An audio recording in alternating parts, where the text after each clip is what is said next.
Wow, levantarse un día domingo y ver esta maravilla de Chateau es simplemente un sueño hecho realidad.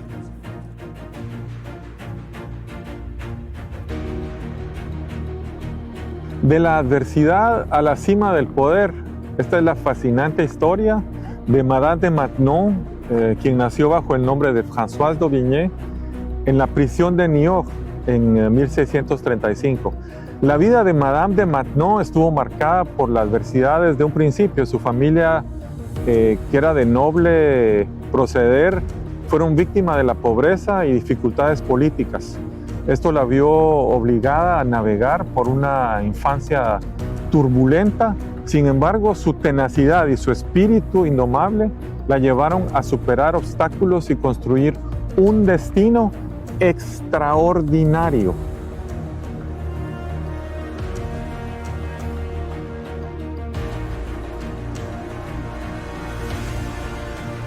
En 1505 se construye un castillo sobre los restos de los edificios de una antigua fortaleza del siglo XII, dándole su forma actual. Es una construcción estilo renacentista.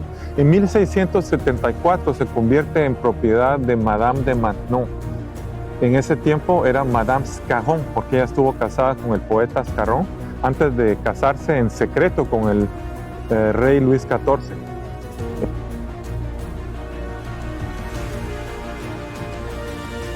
Futura marquesa de Maintenon, construyó una nueva ala y el jardín diseñado nada menos que por André Lenot, el mismo arquitecto que diseñó los jardines de Versalles. El canal, plantaciones de flores y el parque, al final de los cuales pasa un acueducto, el cual fue construido por el arquitecto Vauban para abastecer de agua al castillo de Versalles. Construido sobre una isla, el castillo es de planta cuadrada con un edificio central reservado para las habitaciones y dos alas. Un muro cortina fue demolido en el siglo XVII para permitir la vista de los macizos de flores, el cual cerró el cuarto lado. En las esquinas de los edificios se levantan torres. Una de las mayores cuadradas sirvió como una mazmorra durante la Revolución Francesa. Frente al castillo se encuentra un patio, precisamente donde estamos ahora, donde se encuentra una capilla que fue construida en el siglo XV y siglo XVI. Es al oeste del río Eure y están grandes edificios de los comunes con un palomar y jardines formales.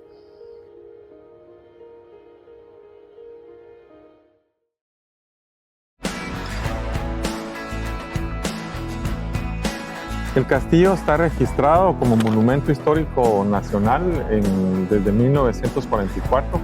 Alrededor de 1950, la oficina del Duque de Noailles dejó el castillo para entrar en la colección de arte de Elie Rothschild y su esposa, Liane Faulkspringer. Después de Madame de Maintenon, la propiedad pasa a la familia Noailles.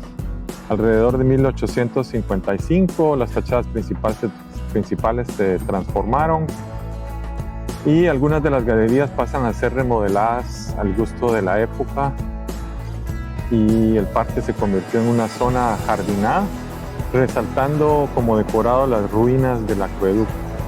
Tras su conversión al catolicismo en abril de 1652, a los 17 años, se le ofreció casarse con el poeta Paul Scarron, protegido de Madame de Neuilly, que era 25 años mayor que ella y estaba casi paralítico debido a una artritis severa.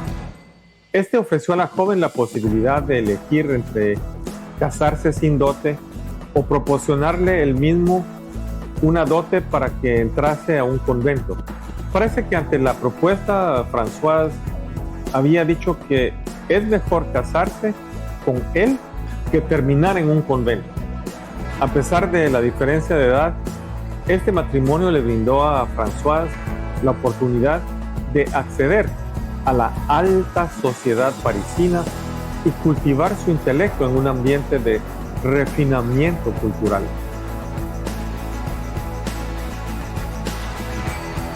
Tras la muerte de Scarron, Françoise se convirtió en una viuda sin recursos, pero su astucia y encanto la llevaron a convertirse en la institutriz de los hijos ilegítimos del rey Luis XIV.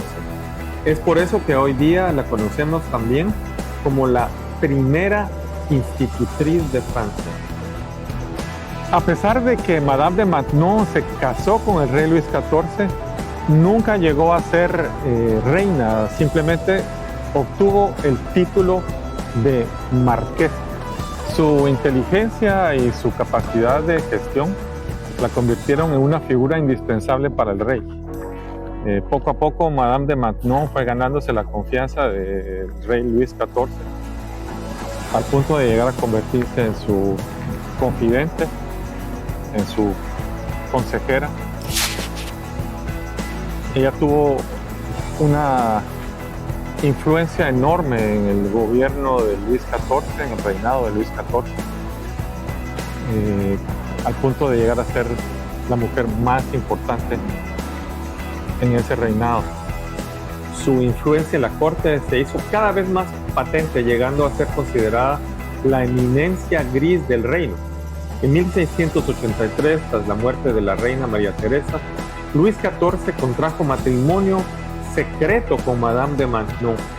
Aunque este matrimonio se mantuvo oculto durante varios años, su influencia en el rey y en la política francesa no se vio mermada. Más allá de su posición como esposa secreta del rey, Madame de Maintenon dejó un legado significativo en la historia de Francia. Ella lo quiere todo a la vez: la gloria, la salvación cristiana, el amor. Esta nieta del poeta Agrippa d'Aubigné, nacida como Françoise d'Aubigné, se convirtió en la anfitriona más importante del Salón Literario de París, lo cual le abre las puertas de Versalles, donde ella se va a encargar de la educación de los príncipes, o sea, los hijos del rey Luis XIV, hijos ilegítimos de Luis XIV. Ella le llama mucho la atención al rey, al punto de enamorarse de ella y a llegar a casarse con ella en secreto. En realidad fue una boda secreta. Madame de Maintenon tenía una personalidad compleja, la cual mezclaba la ambición, la autoridad, pero también la ternura, el amor y la sequedad, así como lo indica el poeta e historiador Fenelon. Madame de Maintenon es una de esas mujeres inolvidables que dan vida al movimiento de las llamadas preciosas. Una mujer admirable y feminista que hoy día es recordada por haber creado la Academia de Saint-Cyr, una institución que protege a niñas de familias nobles, aristócratas pero sin apoyo y empobrecidas.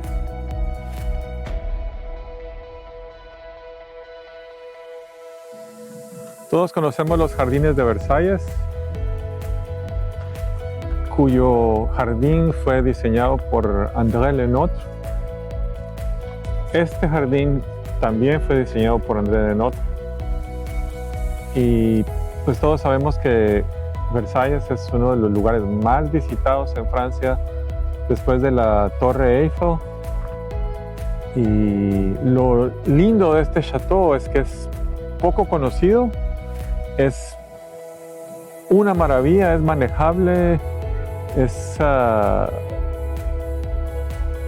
una maravilla arquitectónica, está súper bien cuidado. Recientemente vimos una documental sobre el jardín, sobre los jardines de acá de Château de Maintenon, y el jardinero decía que estos topiarios tienen que ser podados a mano, o sea, no pueden usar una máquina ni hacerlo de manera industrial o comercial, porque para poder darle este mismo efecto debe ser hecho a mano. O sea, los topiarios acá son podados a mano. El mismo jardinero decía que le quieren dar también una imagen a este jardín de acuerdo a la estética y los deseos de Madame de Maintenon, a la cual le gustaban las rosas. O sea, se ve el toque femenino acá en este precioso jardín renacentista a la manera más esplendorosa del rey Luis XIV de hace 300 años. Y es algo realmente recomendable. Está menos cercano de París que Versalles. Sin embargo, vale la pena el viaje desde la estación de Montparnasse en París. Está más o menos a 1 hora y 25 minutos de distancia. Es un pueblo muy acogedor, muy bonito y vale la pena visitar. Si no has conocido este castillo, te lo recomiendo altamente. Todos conocemos o hemos oído hablar del castillo de Versalles, el castillo de Fontainebleau, pero este castillo de verdad vale la pena visitarse por su valor histórico, su valor arquitectónico y sus jardines. Es algo inolvidable, es algo profundamente valioso para la cultura de la humanidad, para el patrimonio de la humanidad. De verdad que sí, vale la pena visitarse. Hoy tuvimos una suerte de que nos hizo un clima hermoso. No hay humedad, no hay calor, está de verdad. Tuvimos una suerte enorme.